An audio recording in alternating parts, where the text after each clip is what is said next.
Hey, thanks for watching another slightly redneck video here. A couple days before Thanksgiving, I'm cooking a turkey for work tomorrow for our Thanksgiving feast at work. And I thought, well, I'd take you an opportunity to show you what I do to my turkey.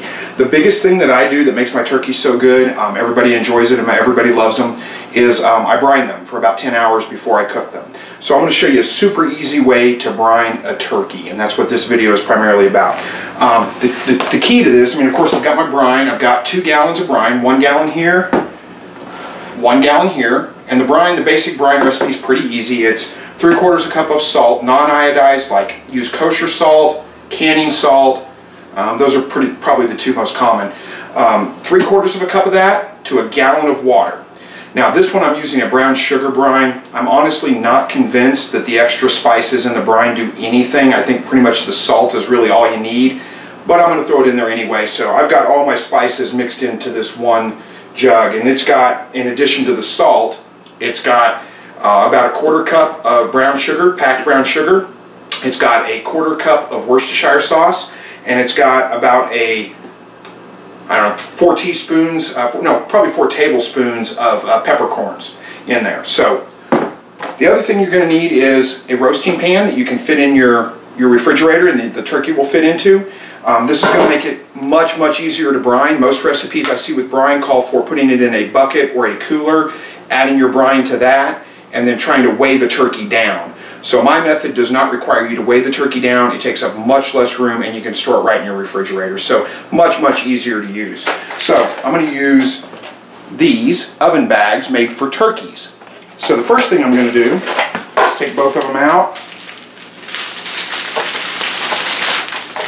And there should be, a little, there it is, little twist tie thing. Save that because you're going to need that in the end. So I'm going to put one bag inside of the other. I always double bag these just because I don't want to mess in my fridge, and never had one fail, but you never know.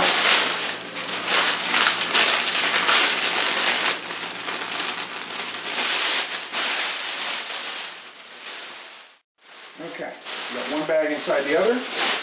Put that inside my roasting pan. Yeah, you can probably not see that, but I'll show you here in a minute. Let me get the turkey in here.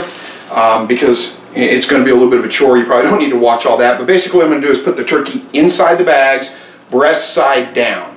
Let me get all that situated, and then I'll come back and I'll show you kind of the next step. It's pretty simple from here.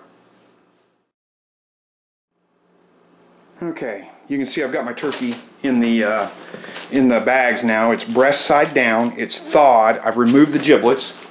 The giblets are the little pack that comes inside the body cavity and the neck. So usually they're on 2 different ends of the turkey. Take all those out. I just put them in a bowl. Save that stuff. It's great for making gravy, broth, all kinds of stuff, but we don't want that in the brine. So I took that stuff out, put it in a little bowl. I'm going to stick that in the fridge here in a minute. But anyway, got my 2 bags. Make sure you've got them standing up like this. And then basically what I'm going to do, let me make sure you can watch what I'm doing here. Back the camera up just a little bit. Basically what I'm going to do is just take my brine, and I put it in these pitchers because it makes it a lot easier to pour. And I'm just going to pour it into the container.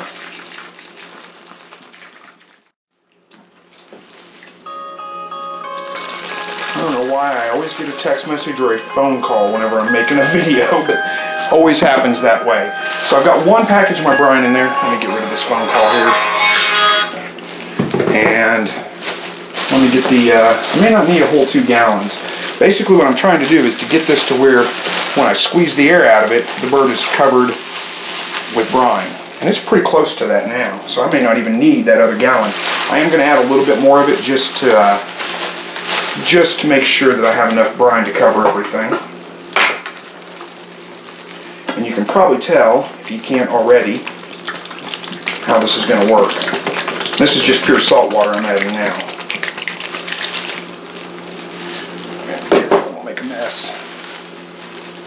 Alright, that's probably enough. Now, I don't know if you can see that very well on camera, but basically what I'm going to do is just bunch this bag together, and I'm going to push the air out of it so that the bird is completely submerged in this liquid. And that saves me from having to weight it down, anything. Just push the air out of it. I have no air in there. I've got the bird completely covered with brine. And then all I need to do is twist this off a few times, bend it over, and I'll get one of these zip ties over here. What do I do with them? There they are. And tie it off. And then just stick it in your fridge and let it brine for about 10 hours, 8 to 10, 8 to 12, somewhere around in there. When you're finished, take it out of the brine.